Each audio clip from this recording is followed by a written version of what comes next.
90% of what an intelligence agency needs to know can be found from public, not secret sources. You just have to know, as all professors know, how to do the reading.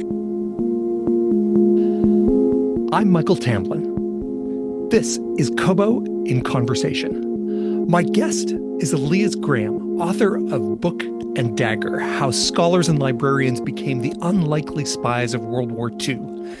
It is the true story of how the United States, as war raged in Europe, quickly built an organization staffed with intelligence officers recruited not from the military, but from the ranks of the bookworms, the academics, librarians, and archivists found in universities and libraries across the U.S., and then either using their knowledge for the war effort or, here's where it gets really exciting, being sent to faraway places as exceptionally well-read spies. Elyse Graham, welcome to Kobo. It's a pleasure to be here. Can you set the stage for us a bit? The Second World War has been underway for several years. The U.S. has just entered in 1941. And among the things that America suddenly finds itself needing is an intelligence service. Where do we go from there?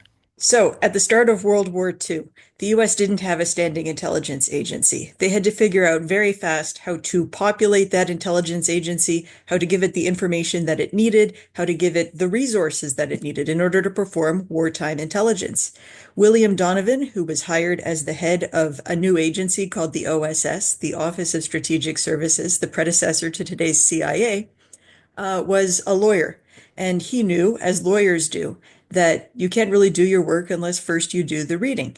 He figured out how to give the OSS expertise on every subject in the library, which is to simply raid the library for recruits. So they went through the libraries of the United States, they went through the universities, and they pulled librarians out of their carrels, and they pulled professors out of their classrooms to become the American spies of World War II. There are a lot of personalities in this book and a lot of history to dig into. But can you first situate this in the timeline of your own scholarship? When did you realize there was a story here about pre-CIA spy recruitment that started in the libraries of America? So I've been writing about universities for a long time, for the alumni magazine of the university that I went to. And I became curious about why so many recruits to the CIA during the 1950s and 60s came from literature and history departments. And the answer was that all of their professors, and I mean all of their professors, had been spies during World War II. They had come back from the war, and some of them, most of them didn't talk about what they had done, but they had, actually been out there stabbing people in the back and strangling sentries and smuggling, crucial wartime information across borders. And they maintained their intelligence connections after they came back.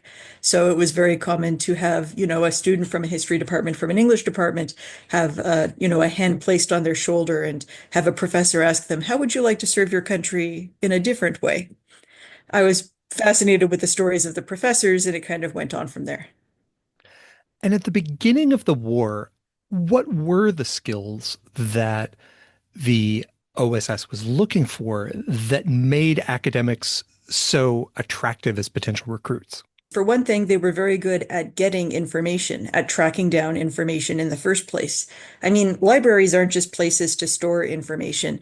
They're not just places to protect information. They're places to hide information. There's all kinds of information about the past that is hidden in the library, so to speak, because the information in the book doesn't line up with what's in the finding aid, or it never got put on the catalog in the first place, or it's in the restricted section, which a lot of libraries actually have to this day. Information that you have to track down by, going on foot across Europe, getting access to this piece of information, that piece of information, putting together the clues. They were very good at that, but they were also good at finding clues in the first place. They had the sort of historical minds that allowed them to say, wait, if we check the obituaries of German newspapers, if the obituary stops saying Heil Hitler, does that tell us that the morale of Germans is going down, which is a useful piece of strategic intelligence? Will some, offhand reference in a society column tell us where a particular garrison is located? Historians and literature professors are very good at examining evidence and making informed judgments in cases where data is poor and evidence is ambiguous. They are very good at collecting clues and analyzing them in situations where the information isn't clear cut. They can make sort of reasoned judgments in those cases. And those cases are exactly the situation that you find yourself in a war. A war isn't a controlled experiment. The kind of reasoning that we learn in the humanities is actually perfect for situations in which you need strategic intelligence. And so we get introduced to some fascinating personalities, people like Joseph Curtis and Adele Kuyper, who in some ways seem like the furthest thing away from, our stereotypical idea of, who a spy would be, a James Bond, a Jason Bourne.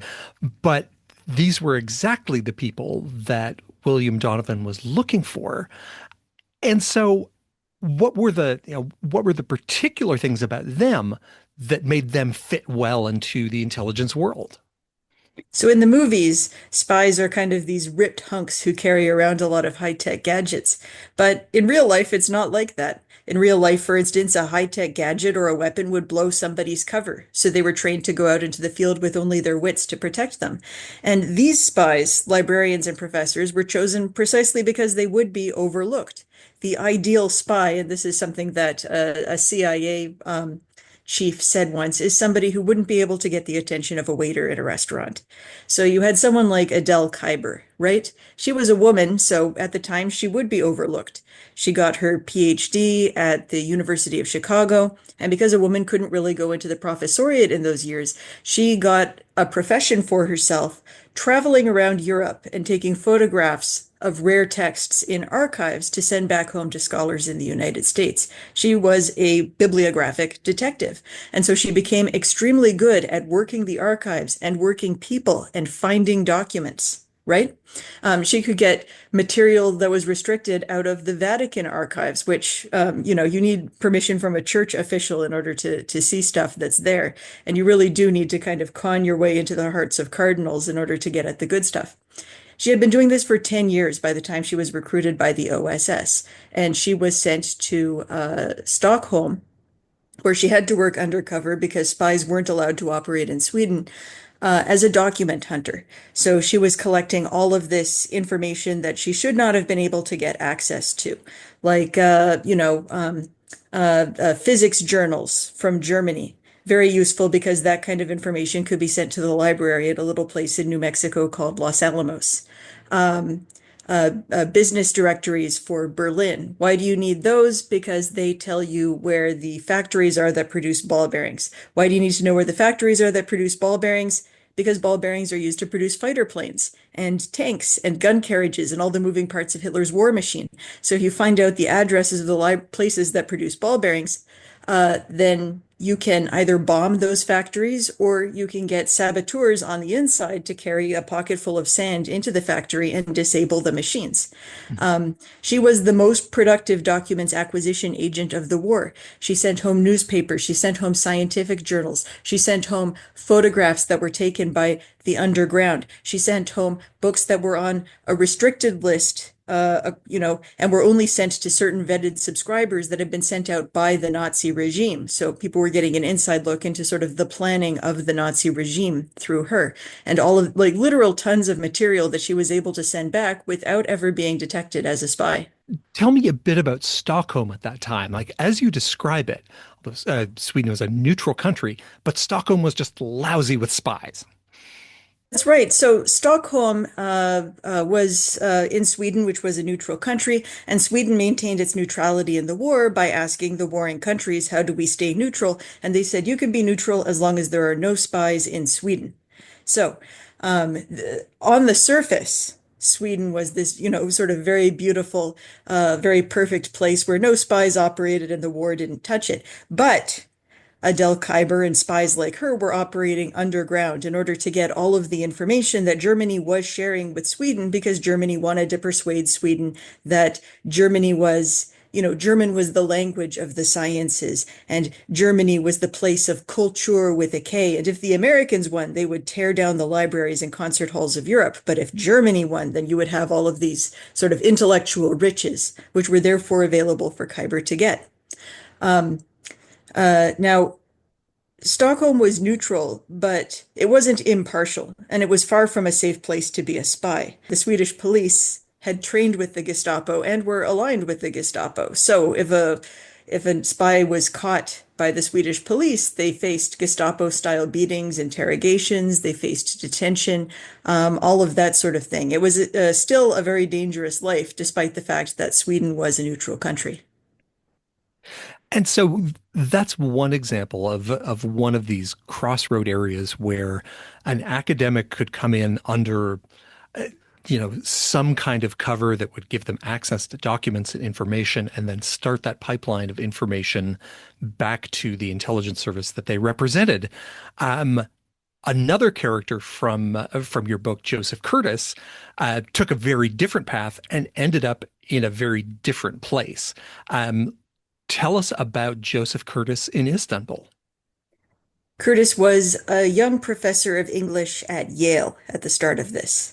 Well, he was 42 years old.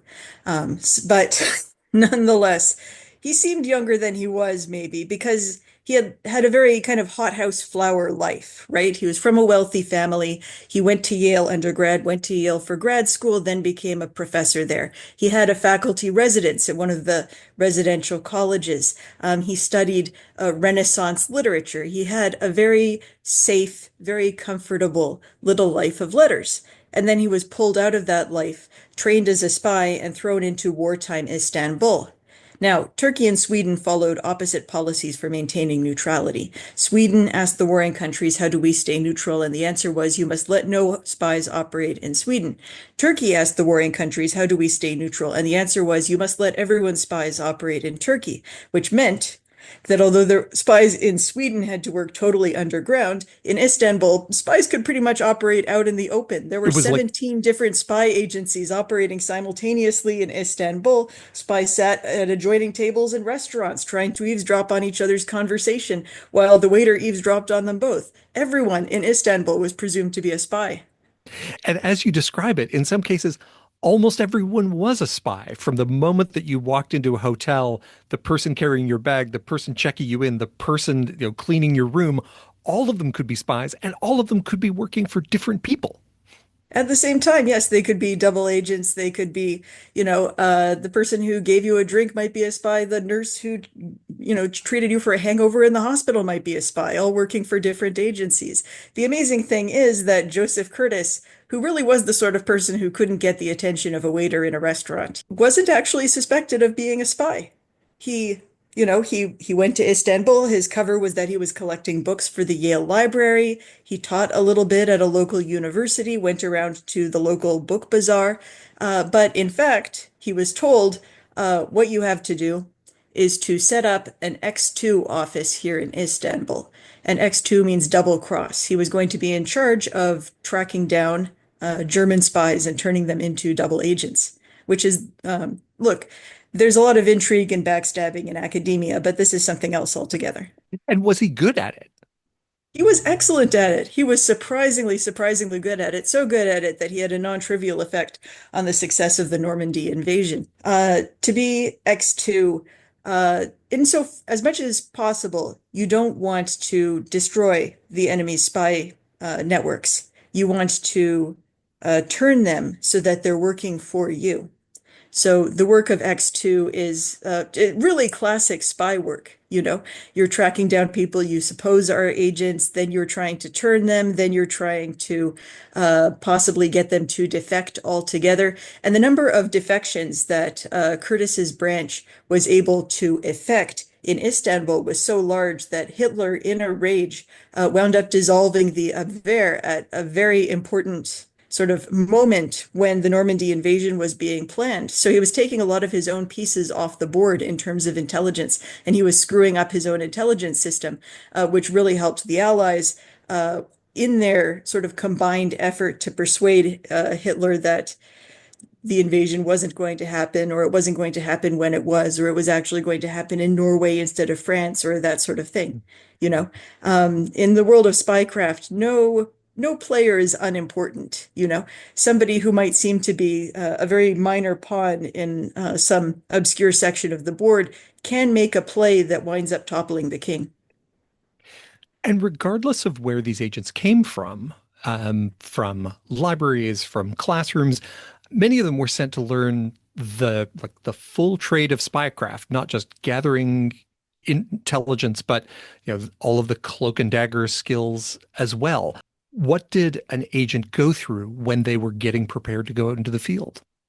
Well, say you're a professor who's been pulled out of their classroom, or say you've been a librarian and you're pulled out of your library. How do you, who have no training in spycraft, learn how to become a spy? Well, first they'd send you to a training camp. The American camps were, they had tents, they were in muddy fields in national parks. And one of the things that the Americans taught their agents was how to do quick draws like cowboys, because they were Americans. So, of course, they trained like cowboys. They actually sent people to look at the papers of Wild Bill Hickok, so to see how he did his quick draws, to teach their spies. Like they actually went and did archival research to get the quick draws right, despite the fact that you couldn't have a weapon in the field because they were Americans and teaching them how to do quick draws like cowboys made them feel more comfortable, the same way that having servants made the English feel more comfortable. And it is true that each nation that was involved in the war, in some sense, fell back a little bit on what it knew, what it understood. So the English had spy training schools that were incredibly posh. They were these country manners and had housemasters and servants and such because they were English. That's what they knew, so that's what they fell back on. The Norwegians were out there on skis. The French resistance robbed liquor stores, drank the wine, and then turned the empty wine bottles into Molotov cocktails, because they're French. They fought as the French do. Now, the librarians also fell back on their training, and it turned out to be unexpectedly exactly what modern intelligence needed, right? And how many of the people that were recruited through these academic kind of sources have to put that training to use?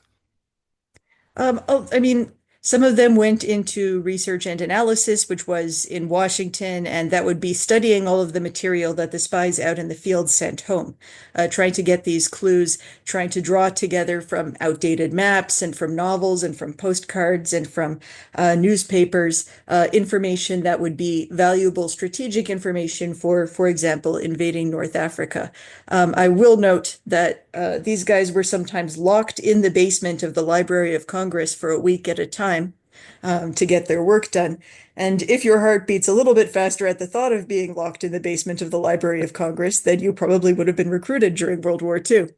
But a lot of spies were also sent out into the field, like Adele Kuyber, whose cover was that actually she was a book collector for the Library of Congress. That was her excuse for going around to all these libraries and all of these book dealers and trying to get information. Joseph Curtis, who went to Istanbul, and his cover was that he was collecting books for the Yale Library. The truth is that a spy needs to perform their cover as competently as the spycraft, which means if you're pretending to work for a library, uh, you know, it's helpful if you have experience with libraries. That's one of the reasons these guys were so effective. I'll mention almost parenthetically that rumor has it that to this day, the CIA does recruiting at the annual American Library Association conference. I can't say whether that's true or not, but I did go to that conference this past year, and some people came up and said, "We're the CIA." And I was like, "Oh, I was expecting you. I've heard so much about you guys." And let's face it, we all kind of one way or another want someone to come up and say that to us. Everybody wants that tap on the shoulder. Everybody wants someone to come up and say, I'm here to change your life. You mentioned the two different approaches to spycraft between, you know, Americans out in the woods in, muddy huts and the British in stately manor homes out in the country. As allies in the war, the new intelligence service in the US formed a relationship with its UK equivalent, the Special Operations Executive, but it didn't sound like that was always an easy, friendly relationship. Yes, it wasn't always an easy relationship between the Americans and the English. It wasn't always an easy relationship between the English and the French. The French were also being trained at the SOE training schools, and they would play pranks on the English. Despite the fact that they were fighting together in a world war, they still had to have, a little bit of English-French rivalry going on. And even within the United States, there were battles between, rival, you could say, intelligence agencies. The FBI really didn't like the OSS and had its agents followed. One of the things that I found especially interesting was the study and contrasts between, what a person studied and how they presented themselves, and then the role that they would play. You would have someone like Joseph Curtis, who, as you say, was the person who, would have trouble getting a waiter to pay attention to them in a restaurant, who goes on to to build this elaborate spy ring in Istanbul, but still presented as a scholarly academic. And then you have Sherman Kent, who in many ways pioneers the idea of research and analysis, but was definitely not what you would consider a tweed jacket and patch elbows kind of academic. So he wore a tweed jacket, but you're absolutely right. He would have been a great drill sergeant, you know? He was super smart, but he was always looking for a fight. When he gave lectures at Yale, he was a historian. He used to throw chalk past the heads of his students to keep them paying attention. And if one of them was yawning, he would throw the chalk into the open mouth. And they don't allow us to throw stuff at our students anymore, by the way. That's no longer permitted in the academy. That's not okay. It's not okay. That gets you a bad teaching evaluation. But after he trained at a spy camp, because even people in research and analysis had to train at the spy camps, he proved to be so good at throwing daggers that for the rest of his career, it was said of him that he could throw a knife better than a Sicilian. He was a man of superb and outrageous profanity, which turned out to be really good because he was in charge, partly, of persuading the military, persuading the generals, persuading the war council to listen to what these Tweedy professors were saying. I mean, there had never been a branch like research and analysis before in a spy agency. There were research and development branches. There were people who were chemists, engineers. You build bombs, you make fancy, little spy toys. But there had never been people who were specialists in the humanities and social sciences doing intelligence work. And Sherman Kent's job was to speak on behalf of those poor harried dogs' bodies, those book rats who were working through all of this material and coming up with strategic intelligence to persuade the generals that what they had to say was valuable and could be put to use. And he succeeded. All of the work of those poor historians and librarians would have been worth nothing if Sherman Kent hadn't argued on their behalf. And what they came up with proved to be so successful that their work, intelligence analysis, became the basis of all modern intelligence. The United States reinvented the way that we do intelligence, and we still use that foundation in spycraft today. And you illustrated some amazing scenes of this, of scholars drawing on what was publicly available and then using that to strategic ends. So much of this information is tucked away in libraries, is sitting on a shelf somewhere, but you need someone to go and find it. You describe the strategic value of a Casablanca phone book, and I'm wondering if you could paint the picture of that a bit. All right. Well, say you need to invade the shore of North Africa, right? As one might. Yes. As one might. You need to know, when you get into town, where are the railway tracks out of town that you might need to sabotage to keep Axis reinforcements from arriving? Where's the hospital? Where's the Red Cross? Where's a school that you might be able to use to keep soldiers in? Tell me about the roads. Tell me about you need maps. You need locations. You can't put boots on the ground unless you first put ground under the boots. Now, it is very difficult to get information, that kind of strategic information about Casablanca or about, anywhere in sort of Europe or Asia while there is a war going on. However, you can go to the New York Public Library and you can pick up a street directory for Casablanca. And there you'll find, Matériel de chemin de fer, which is railway equipment. You'll find Société Française de Munitions de Chasse de Tir et de Guerre. That'll tell you about where the munitions are located. All of this information is actually available, as they used to say in the television commercials, if you let your fingers do the walking. But first you have to know that it's there. You have to be the sort of person who knows what libraries have available, and then sort of uses your philological information. You'd have to be what they called a linguist and be able to read in French, or maybe just a Canadian and read in French. Get that information, work it up into a strategic intelligence report that's then passed to Sherman Kent, who sells it to some general. And there was sort of a penny drop moment for me as I was reading that that gave a sense of just how much of that work would have to happen in advance of an invasion like that. You're literally looking at every town, every city, every possible resource needs to be mapped out and then packaged up and given to the people that are actually going to go and hit the beach. And and that meant that as we got towards the end of the war, Sherman Kent was incredibly senior within the intelligence organization. Sherman Kent, after the war, became the head of intelligence analysis in the CIA. He became the head of research and analysis. He was the father of intelligence analysis, as people say today. He very strongly believed that intelligence could be um, that the methods of the professors and the librarians, this certain way of handling intelligence, could be, could and should be utilized for, intelligence at large, that it should have a methodology, that it should have a journal, that it should have ways of knowing. Now, this is a humanities way of thinking through things. His first real test was the invasion of North Africa. The invasion of North Africa was the situation where the methods of research and analysis were put to bear in order to produce all of these strategic reports. Sort of strategy is further in the future, and then tactics is what you have to do right now, turn right or turn left. And the invasion of North Africa turned out much better than anybody had dared hope. You know, they were tested, research and analysis, and they were found to be incredibly useful. Sherman Kent was at the forefront of that, and he expanded to becoming, during the war, the head of intelligence analysis for all of Europe and Africa. And he sort of became more and more and more senior in intelligence from there. I will say that his theory during and after the war was that 90% of what an intelligence agency needs to know can be found from public, not secret sources. You just have to know, as all professors know, how to do the reading, right?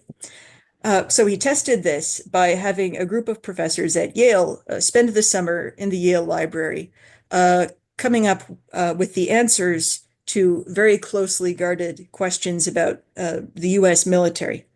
And they spent the summer doing this and they wrote up a report. And just for fun, they like formatted the report as though it was going to go to Russia, as though they had been Oh Russian no, analysts. Yeah, you see where this is going. this is not good. So, yeah, so look, I mean, common sense is not something that the professoriate is known for. So this report gets leaked to Congress, and there is a huge sort of political fallout because for a while Congress thinks that Yale professors are coming up with, military United States secrets for the Russians. And everybody got in a lot of trouble. An official from the CIA presented himself at the Yale Library and tried to confiscate the library's entire contents. Luckily, the librarians persuaded him just to take the papers of the historians involved, but everybody got in a lot of trouble. But my point here is Sherman Kent did prove he was right. 90% of what an intelligence agency needs to know can be found out from public sources. You just need to know how to do the reading. This is a podcast about books, and that includes books about spies, about espionage, and we can only look at the history of spies through the framework of popular culture that we've seen in movies, James Bond and George Smiley and everyone else. But one thing that I was heartened by was that it turns out that plenty of these newly minted spies at the beginning of the Second World War were themselves reading spy novels to figure out how to be spies. Yeah, I mean, here's how Joseph Curtis got recruited. This is the assistant professor at Yale. Somebody came to his faculty apartment, somebody he knew from Yale, and he said, "Listen, you need to go to the Yale Club in New York City tomorrow. You need to wear a purple tie. You'll see a man who's sitting at a table and smoking a cigarette. When he sees you, he'll put out the cigarette. He has a message for you." I mean, that sounds like it's from a spy story, but that's how he got recruited. And then, he was sent to the Baltimore train station where you'll see a man who's wearing a red carnation and he'll take you to a secret spot. All of that stuff. Why did it sound like it was from a spy story? Well, literature doesn't just reflect upon history. Literature causes history. And one of the, characteristics of the people who were recruiting and training spies at the beginning of World War II in the United States was that they didn't have experience as spies themselves, but they were readers of spy novels. So they took a lot of their recruitment techniques and a lot of their ideas out of spy books. Some of these, Adele Kuyper had been a great reader of spy books and detective stories, and that probably influenced the persona that she put on and the way that she moved through the world. One person called her a femme fatale. But the foundations of spycraft in the United States were laid down in part by people who were great admirers of spy stories and sort of Hmm. built those fictions into their own ways of operating, which is to say that, fiction causes history to happen, uh, which is a marvelous thing to consider if you are yourself, a reader of fiction and someone who said, oh, if only this happened in real life. Well, sometimes it does happen in real life precisely because it was written down. Now, in your case, you wrote this book, Book and Dagger: How Scholars and Librarians Became the Unlikely Spies of World War II. When in your research did you realize that this wasn't going to just be an academic paper, that there was a full book in here that you wanted to get out into the world? So I enjoy reading spy thrillers myself, and I was tickled to see that so many of the beats in these guys' stories could have been found in a spy thriller. But more than that, sort of the drama and romance of what they were doing, the romance of reading, the romance of going through libraries and shaking people down for information and that sort of thing. Even the romance of writing a dissertation. I mean, each of the main characters in the book, I spend a moment on their dissertation because there's a saying in academia, which is that a dissertation is an autobiography. So for each of them, there's just a moment saying, well, what does their dissertation say about themselves? And in Joseph Curtis's case, it was someone who sort of dreamed about the magic of a certain kind of life where you would be an astrologer during the Renaissance. And Curtis's theory was that astrologers were the detectives of their day. People would bring problems to them and they would pretend to use the stars to solve those problems, but actually they would be doing footwork and trying to solve the mystery of why this or that had happened. And then they would say, "Oh, the stars told me this," and they would kind of solve the problem secretly. And he thought that was an incredibly romantic life. And in the meanwhile, he wasn't leading a particularly romantic life, except in the sense that he got to have like this cozy little life of letters in the library. And then he's pulled out of his library and he's sent to be a spy in Istanbul. The world said, "Oh, is that the life you dream of for yourself? All right, here's the call to adventure." Mhm. And he wound up doing an excellent job. Um, Adele Kuyper had been a great reader of spy and detective fiction, and she saw herself as a kind of bibliographic detective traveling around Europe, finding the answers to these various questions. I think relating to men in a certain way, where she was aware that she was attracted to the sort of man who thinks both that he's attracted to smart women and that he's smarter than the women he's attracted to, which is a dangerous combination in a man. Mhm. Um, but and Sherman Kent wrote about this, what do I want to say? A period with an unusual degree of fighting in France, which already at any given time has an unusual degree of fighting, right? Mhm. And he was really interested in sort of these figures who ran newspapers and that criticized the government at a time when that was very dangerous and fought duels at the drop of a hat and that sort of thing. He liked inhabiting the character of this sort of pugnacious intellectual, somebody for whom politics is warfare by other means. And then, of course, history said, "Oh, yes, that's what you want? Well, here's the call to adventure." And he lived up to that dream. Maybe not all of us would live up to the dream we have about ourselves or the other life we might have led in fiction if history knocked and said, "All right, here's your chance." But these three did. All of which is to say, look, there's somebody who teaches, I think, clowning at the Yale Drama School, but I always thought the thing that they tell their students is interesting, which is you don't know who your clown is, right? You don't know what clown is like yours Mhm. until you start trying out clown stuff and seeing when people laugh. It's like it's this hidden dimension of yourself that never unfolds until you actually try it out. And maybe everybody has a spy, and Mhm. you don't know who your spy is until you try it out. You might have intuitions and inklings that you nurture through your reading of fiction. I think this is the sort of person I would be, but you don't know until history asks you to try it out. Something else that I loved about your book was that it's a bit of a validation for the humanities as a whole.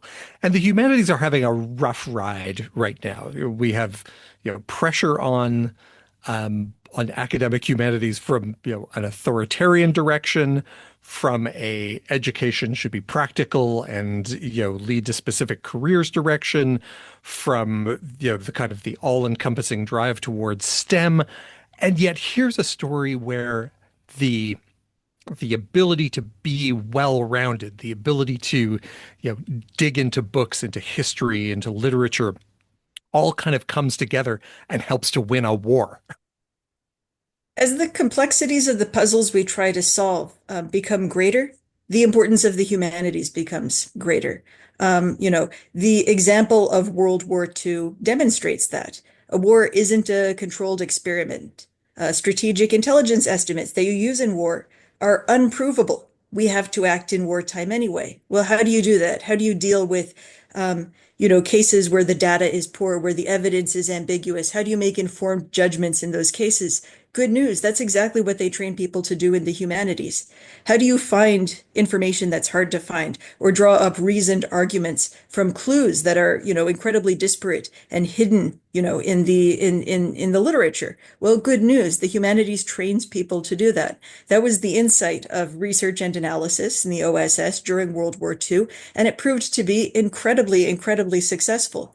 As somebody who teaches literature and history, but also, to be honest, computer programming, I still find that to be the case, that the most important, the most pressing and seemingly unsolvable technological problems that face us today are, in fact, humanities problems, it's almost trivial to write a line of computer code compared with the humanities problems that are sort of ever more complex technology are facing us with.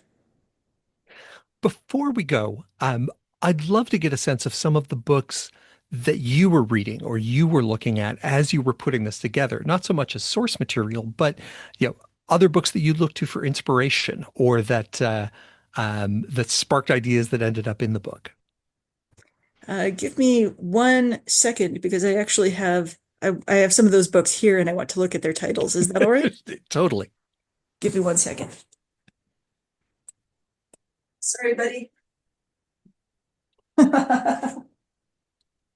All right, so I actually have a trunk full of books that I bring around to, talks and I pass them around.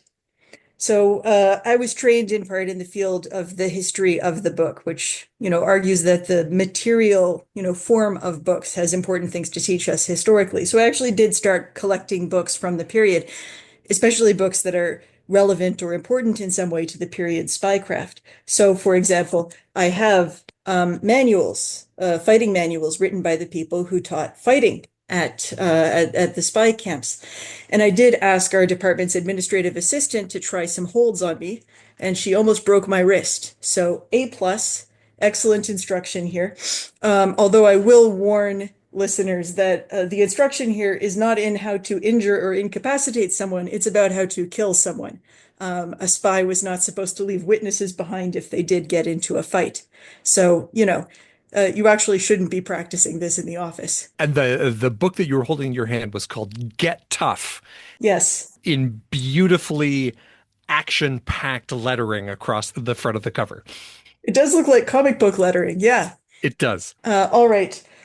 This is a Berlin industry directory from 1942. This is exactly the sort of thing that Khyber would have sort of taken microfilm photographs of and sent home so that people could find out where the ball bearing factories were. So I wanted to get hold of one of those so I would understand what exactly it was she was looking at.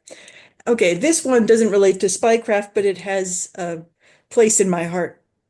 It's called No Passport for Paris, and it is a book by a humorist, right? A nonfiction humor writer. And she went into occupied France to see how things were going. And it's not necessarily ha ha funny, but she's talking about, well, things like the bad, acorn coffee and that sort of thing. The thing about humorists, there was another comedy book that I very much enjoyed called You're Stepping on My Cloak and Dagger from someone who was training at the OSS. Comedians rely on details, right? So you get Mhm. details like, the blaring of the loudspeakers or what the rationed coffee is made out of, how long the skirts of French women are, that you don't get from other sources. So as a historian, reading books that are intended to be funny can be, valuable as well as entertaining.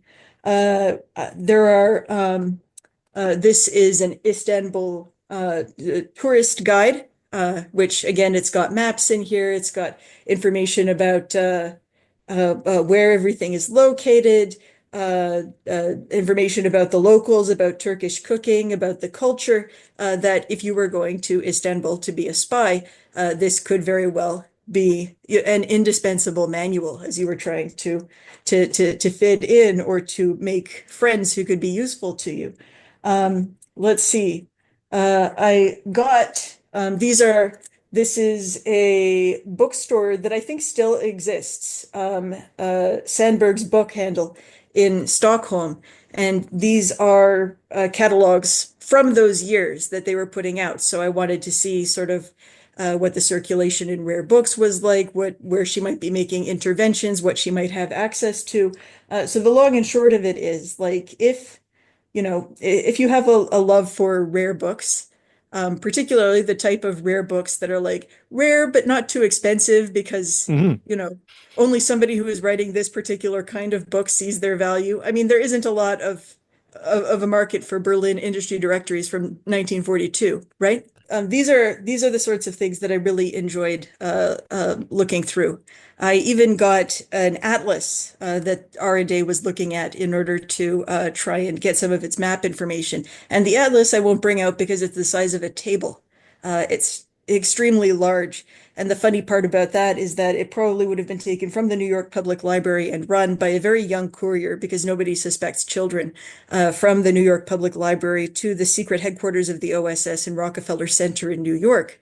So you can sort of picture this courier carrying around on his back maybe a book that's the size of a table, and everybody saying, "Oh, that's so funny," but he's actually working in intelligence. Speaking of which, sort of parenthetically, the Girl Guides worked in intelligence too.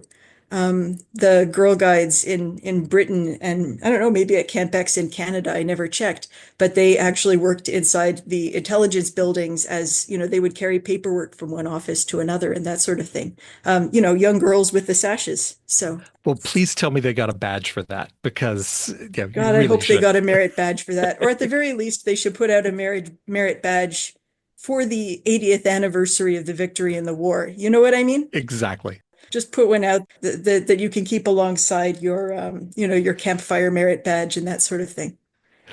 Elyse, thank you so much for joining us. Thank you. I have been speaking with Elyse Graham, author of Book and Dagger, How Scholars and Librarians Became the Unlikely Spies of World War II. Find it, and probably not most of the other books that we spoke about, because most of them are quite old, but find this book at Kobo and Conversations home on the web, kobo.com/conversation. Check the show notes for a link. Subscribe in your podcast player to catch every episode, and if you enjoyed this one, tell the most dangerous bookworm you know. Kobo and Conversation is produced by Nathan Maharaj and hosted by me, Michael Tamlin. Thank you for listening.